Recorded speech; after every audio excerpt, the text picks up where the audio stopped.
So join me and let's give a big round of applause for Miranda Patrucic. Thank you, Martin. The OCCRP, as I said to you earlier on, I think they're, a preeminent, and don't be offended, I think the second most important investigative journalist organisation in the world, only ranking just behind Gerard Weill's ICIJ. Okay. But it's like, Miranda, take that, it's getting nine. Wait till I tell my people in Pacific and Right. they come to haunt you. Right, but take it like this. It's like you can't get 10 out of 10 because you stop, right? If you get 9 out of 10, you're looking for 10 out of 10. So can you share with us, can you tell us what were you doing in Brussels yesterday? Actually, a really cool thing. So we've been doing, so one of our focuses will be enablers. It Right. has been for quite some time, talking about offshore services providers, obviously banks. We've done quite a few investigations into various laundromats around the world. But I think, as a journalist, what we always do is we just write stories, but we don't always identify everybody we find in our stories because we think, what does a reader need? Well, reader needs a nice, powerful narrative. They need to understand how something happened, but they don't really need to get a whole chain of companies. So one of the things we want to do is find creative ways to actually flag people in the process.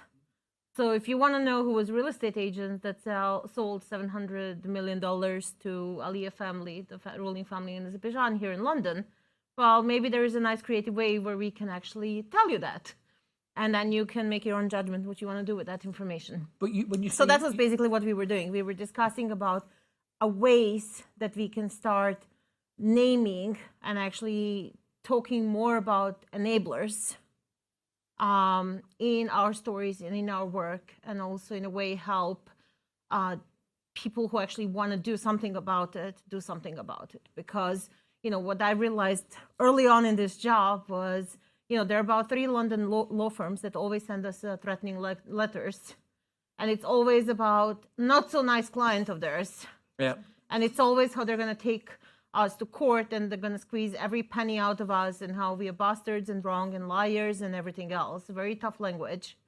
But people don't know it. So unless you talk to, Simon and ask him, who sent you some of those letters, we will not know that it's the same people. So Carter Rook, also known as, I got Carter fucked once, right?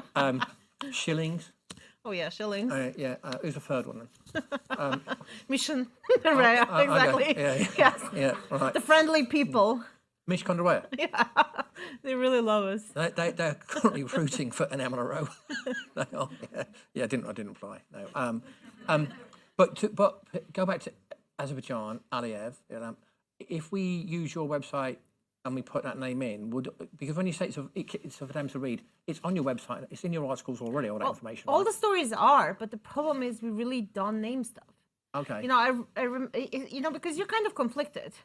If when I wake up in the morning, and that's very often when I want to find out what happened in the world, and I open OCCRP, open New York Times, Guardian, and I read the stories, and the moment it gets difficult, my morning read, I'm done with it. Right. I don't want to do the math. I don't care about 15 names of companies. So actually, for us to produce a narrative that somebody wants to read, we actually leave out the information. We'll tell you there is a chain of 5 companies from British Virgin Island. Will I name every single one of them? No. If I, do a graphic, maybe you'll be able to find out which are the 5. Now, when you think about, I recently did the investigation in Central Asia, and you would say, why would I care about Central Asia? I was looking into this Chinese family, many of them, there's 30, 40 members of that family. And, they basically ran the smuggling scheme, managed to launder about $700 million. We learned about it because their personal money launderer came to us, gave us documents. He was gunned down just before publication. A bunch of that money ended up in London. Okay, so really bad family. Why should you care? You should care precisely. But when we did initial publication, our interest was how do we tell a story about this massive smuggling empire, dozens of companies they use. I mean, how many have we named? Maybe 2, 3? Yeah. Would you believe me, 3 years later, we went and we found they still have the same company that has established in London, in Germany, in UAE. They still have the same properties. In the meantime, they even got some construction licenses. They're going to actually build a hotel here in London. I'm not joking. But I also blame myself, right? Because, if you think about these people, we were talking about how do you know it's the same person? They use like 5 different names. I'm not joking. They're constantly changing names. For a period of time, their surname is Palvan. Then it's Abdul Qadir. Then it's Abdul Qadir spelled differently. Then, it's Nur Muhammad. Then it's just Muhammad. Then it's, whatever. They're constantly changing their names. They're constantly shopping for citizenship. And of course, if you don't spend, hours and hours and hours, like how will you find out who these people are? So what we did on this project, we decided that we are going to do an interactive, list all their properties, and then put the ownership chain. So who really wants to find out, now you guys can't say we don't know, because actually it's all out there. You just need to look up our website. So anyway, so we need to think of, as a journalist, we don't really always provide information that people who actually want to do something about it will do, and actually have information to do something. So in Brussels, we were discussing about, how we can make that happen as journalists and serve the 2 purposes. One is to make sure the impact happen, but at the same time to tell the people what they need to know about the world in which we live. Bit like mini I2 charts for the data, yeah? Yeah, I mean, you need it. Yeah. And so 2 things on that, right? So how much money comes into London, and actually which city in the world takes most of the collect dirty money right now? I would say Dubai, actually. Yeah, I heard that. It's gone that way. I would say Dubai. I think Singapore is a big place. Yeah. Because, yes, a lot of it will end up in London. Mm-hmm. It'll end up because, don't you want to shop in Hertz or Selfridges? Well, don't you want to buy a nice property here? Of course, a lot of it will end up. A lot of it will be UK companies. Yep. Okay? They still like Dubai, the UK. Do they ask any questions? My criminal family, they all have residency there. Yeah. They have actually, since we published the first investigation naming them for what they've done, they have actually built 3 skyscrapers. In Dubai? Yeah. I mean, so why not take dirty money? I mean, Turkey, our story basically showed how they were, we were very lucky. This is an insight that journalists don't often get. So this guy came to us and gave us a list of his couriers, because he basically had 20-man crew, taxi drivers by day. They would board the Turkish airline flight in the evening, take a selfie. I'm traumatized whenever I go to Kyrgyzstan. When I'm on a flight, I'm just looking for people taking selfies. They would carry with them $3 to $5 million in luggage, flying to Turkey. Do you think there were questions asked? No, they actually filed all the paperwork. They actually had custom declaration where each of those men was carrying $3 to $5 million, landing in Turkey, declaring the money, and then goes to bank, and then of course can go to UK, and it did go to UK and a number of other places. And would you ask some questions? Probably not. Here's this Turkish company sending you some money. Connection to that. So, and I'm happy to say it now. I banked. When I worked for Reuters, I encountered Aliyev, right? The family owned a number of banks, right, including a Turkish bank, actually. At one point, Ilham Aliyev, in one publication, was described as the most corrupt man in Europe. Now, whichever way you look at it, that's an outstanding achievement, because there's a lot of corrupt people in Europe, right? And I was going to close these banks, and the attention I met was from my business people, particularly from Russia. So, what are you going to close down Russia next? I said, with respect, I'm not closing down a country. I'm closing down these banks on a relationship based upon this. And he went to buy legal advice from a law firm to counter me. And the legal advice about PEP as well didn't make any reference to PEP legislation, and said, and I quote unquote, the family was not endemically corrupt. So, and I said to the CEO of Reuters Transaction Services Limited, the regulated business, a very great guy. That was a terrific marriage. He said to me, "You don't advise me to do anything." He said, "I'm good at FX. You're good at money laundering. You tell me what to do. We do it." And I said to him, "Here's your legal advice that our colleagues have bought, and apparently not endemically corrupt. Oxford the English definition of endemic is widespread. So I need to ask the board, what level of corruption actually do we tolerate?" And he said, "Martin, you should not be surprised to learn it's 0, so close the bloody accounts," which we did, and that was my word. But it carries on, and actually he still has, and you've published many stories about him and his family and his daughters in Mayfair properties. You say they have £100 million worth of UK real estate. Yeah, that was one of the revelation of Pandora Papers. Insane. Yeah. And this is what we could find out, like Yeah. when we started this project, and I have to say, EFs, they've been always my pet project. It's like the first thing I search for, they always show up. I don't know how many BVI companies one family can set up, but they'll be there. So on Pandora, 100 companies. Took me 3 months of my life to just like go through all the documents that were in Pandora and actually do a timeline. And of course, many of them have closed, so God knows how many new ones they have set up in the meantime.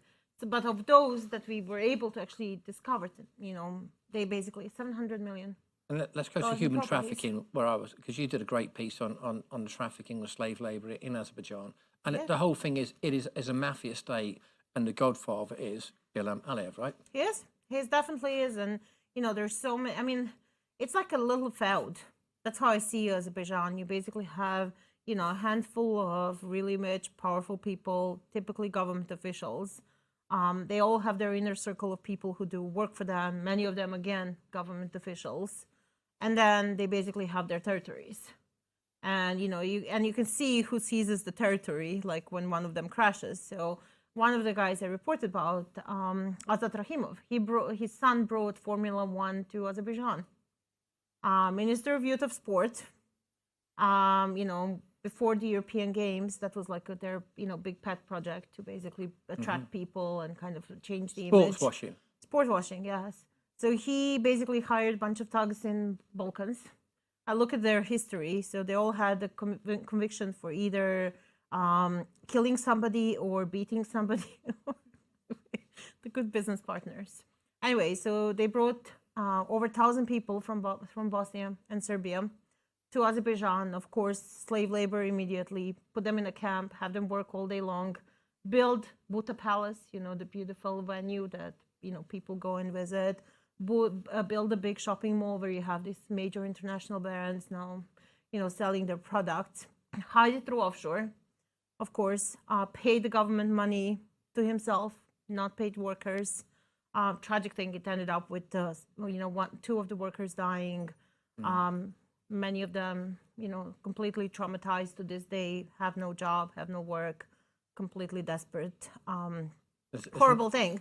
But the Minister of Youth of Sport, extremely rich, his son extremely rich.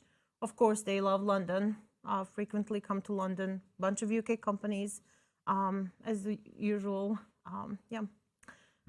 So the corruption, what's fascinating is that the tools that they have available, it's right there, there's both, and they could go and shop and, pick what they want, and they get all of it. So was I, this is just, I'm not looking for any kind of critique of me, but I've often said to myself, if everybody else in London is forming a queue to take their money, why was I closing their accounts?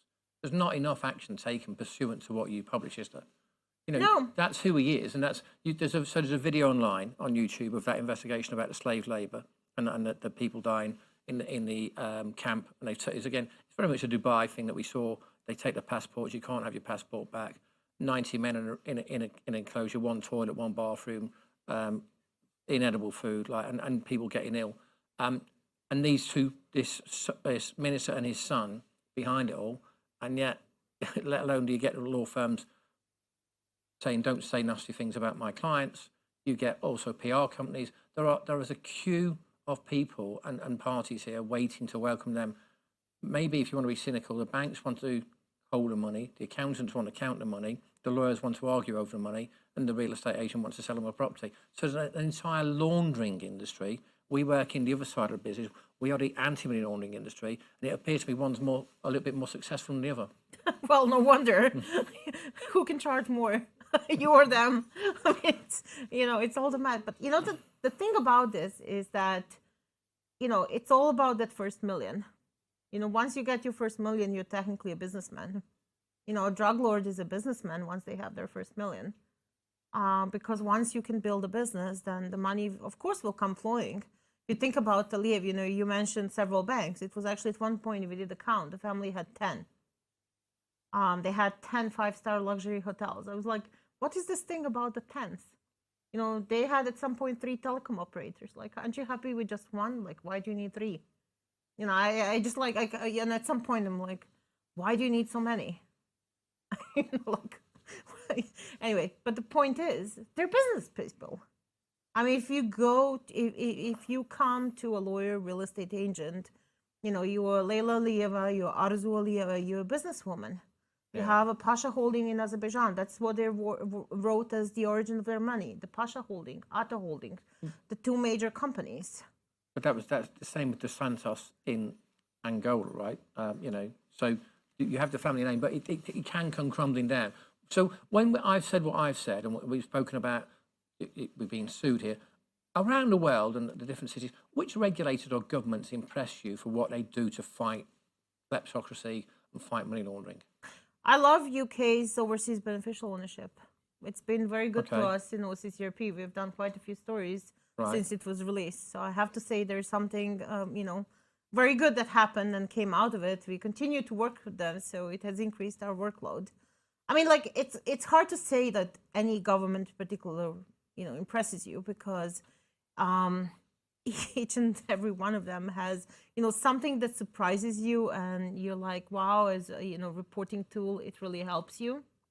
On the other hand, there's something really bad that, they're doing. So, yeah, I'm not going to say, UK is good.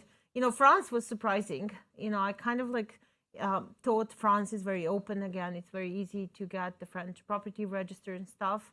Massive loophole. They don't actually, if you own a company, or if you own a property, so if you own a property through overseas companies, beneficial ownership 0. Nothing, no records, for example. Yeah. So yeah, a lot of world needs to get fixed. Okay. All right. So in fixing that, you got this whistleblower section on your website as well. And when we spoke on Friday, you I was speaking about sales. You have a 10-year pipeline of stories, and the Panama Papers, the Paradise Papers, etc. Today's secret is tomorrow's story to you, isn't it? The whistleblower. It is. Yeah. I mean, we love whistleblowers, and it's really amazing, how often people actually come to us. I mean, we love them because there's. I don't know if you guys have heard about our most recent investigation, the Rothenberg leaks, Rothenberg papers, whatever we called it, ended up calling it. That would not be happening without, whistleblower, without person who actually leaked the documents. And, the thing with the journalism, when the Panama Papers first came out, this was like, wow, because we never had insight into anything like that ever before. With Rothenberg papers, for the first time ever, as journalists, we were able to see what happens when somebody is sanctioned and what's the machinery that gets into solving the problems. Yeah. We've never, ever had access to this kind of communication. If you had, a leak that would give you insight into a territory you've never seen before, it's actually quite amazing. And this is not something we can get, on itself, and this was one of the things we discussed, in Brussels. We were talking about enablers. And, a big problem is everybody says, oh, it's, when we send questions, nobody even wants to answer to us. No, but they all say, a client information, goodbye. I don't ever even hear, did you know about, can we talk off the record? Can you, can you just shed some light? So I know what's going on. So yeah, so whistleblowers, people, I mean, you blew a whistle. What motivated you? Why did you do it? I couldn't become one of the people who I was blowing a whistle upon. It was against my moral code. So I was not going to become one of those enablers. And I also did this to stay normal. So I often say to myself, how many tablets would I take every day to pretend to be Martin Woods if I hadn't been Martin Woods at the time I needed to be Martin Woods? That's really good.